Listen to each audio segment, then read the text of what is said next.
तो इस lecture number 16 में हम पोलर फॉर्म की बात करने वाले हैं। किसी भी कॉम्प्लेक्स नंबर को पोलर फॉर्म में कैसे रिप्रेजेंट किया जाता है। इससे पहले वाले लेक्चर में वीडियो में हमने क्या देखा था, आर्गुमेंट कैसे निकालते हैं, उसकी प्रॉपर्टीज़ क्या होती हैं। कि हम पोलर फॉर्म की बात करने वाले हैं। पोलर फॉर्म में आर्गुमेंट का बहुत बड़ा रोल होता है। तो चलिए मैं आपको बताता हूँ पोलर फॉर्म में कैसे लिखते हैं। तो यहाँ दो चीज़ें मैंने लिखी गई हैं, 2 पार्ट्स में डिवाइड किया है। क्यों किया है ऐसे 2 पार्ट्स में डिवाइड? क्योंकि यहाँ पर पहला लिखा है गिवन इन बुक्स, बुक में एक फॉर्मूला दिया गया है, एक स्टैंडर्ड तरीका दिया गया है जिससे हमें पता चले पोलर फॉर्म में कैसे लिखा जाता है। वो मैं यहाँ पर आप लोगों को लिख कर दिखाता हूँ। तो बुक में ऐसा दिया जाता है z is equal to modulus of z और अंदर cos theta plus iota sine theta. ये हमें फॉर्म दिया जाता है बुक्स में। ओके, समझ में आया? ये बुक्स में हमें दिया जाता है, पर याद रखो ये हमें बिल्कुल भी अप्लाई नहीं करना है। बोलोगे ऐसा क्यों, बुक में दिया है लेकिन अप्लाई नहीं करना है? क्योंकि बुक में दिया है लेकिन वो भी ये अप्लाई नहीं करते।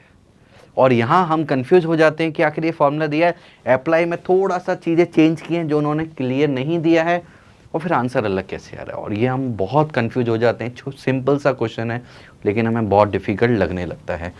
तो फिर सर हम करें क्या? ध्यान से देखो, एक्चुअल में क्या होता है, z is equal to modulus z। यहाँ तक कोई समस्या नहीं है।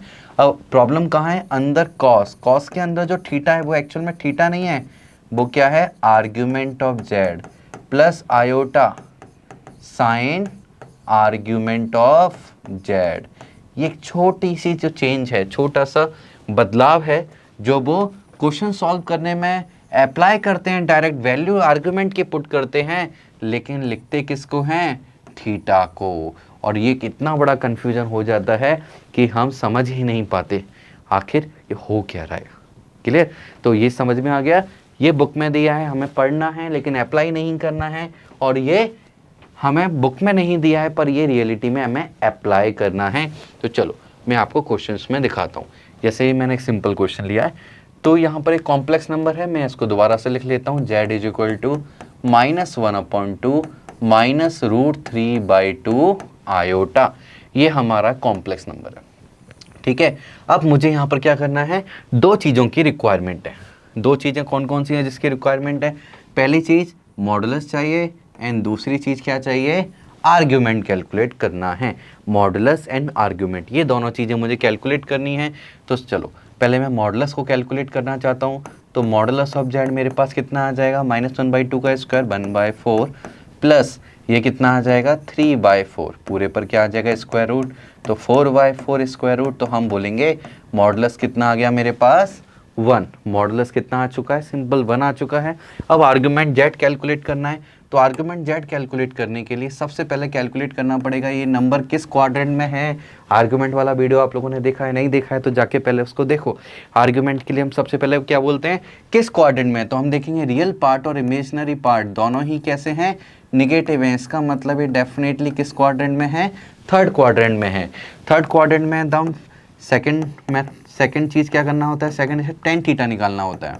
तो यहाँ imaginary part of z upon real part of z और पूरे पर मॉडुलस। तो थोड़ा सा हम कैंसिल कर देते हैं इसको, तो हमें यहाँ पर वैल्यू मिल जाती है कितनी, √3। और थीटा यदि √3 मतलब tan थीटा √3 है तो थीटा कितना होगा, π/3, क्योंकि 60 डिग्री वैल्यू आती है तो थीटा हमारा हो जाएगा π/3। अब थर्ड क्वाड्रेंट में है तो थर्ड क्वाड्रेंट में आर्गुमेंट कैसे निकाला जाता है जब हमने थीटा निकाला है, ये चीज़ हमें याद होनी चाहिए। तो ये मैं यहाँ पर लिख रहा हूँ आर्ग्यूमेंट ऑफ z, ये हमें मिलेगा थर्ड क्वाड्रेंट के लिए कितना, थीटा माइनस पाई, और थीटा कितना आ चुका है π/3 माइनस पाई। तो आर्ग्यूमेंट ऑफ z की वैल्यू आ जाएगी -2π/3। ये आर्ग्यूमेंट ऑफ z आ चुका है मेरे पास। तो अब मुझे लास्ट में क्या करना है, बस पोलर फॉर्म निकालना है। तो पोलर फॉर्म के लिए हम क्या फॉलो करेंगे, जो अभी हमने पढ़ा था। मैं यहाँ दोबारा लिखता हूँ, z is equal to modulus of z bracket के अंदर cos of argument z plus iota sine argument z। इस तरह से मुझे लिखना होता है। दिखने में बड़ा है पर अप्लाई करने में ज़्यादा बड़ा नहीं है।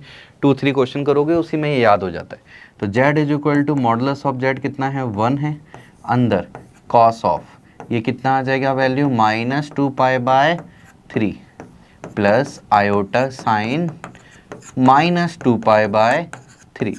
बस ये वैल्यू अब सॉल्व नहीं करना है, इतना ही लिख देना है, ये हमारा आंसर आ गया।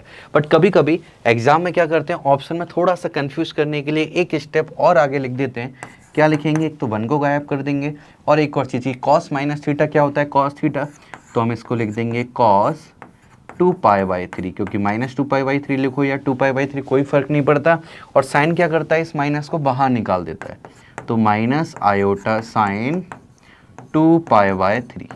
बस इतना सा हमें लिख देना है, ये हमारा आंसर आ जाता है। तो इस तरह से हम फाइनल आंसर दे सकते हैं। तो फाइनल आंसर 2 टाइप से दिया जा सकता है, मतलब ऑप्शंस में मिल सकता है, या फिर ये ग्रीन वाला part.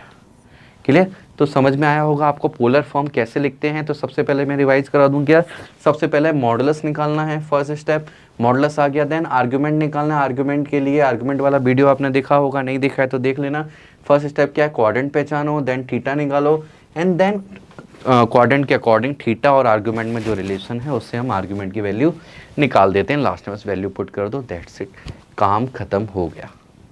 Clear? Got it? Thank you.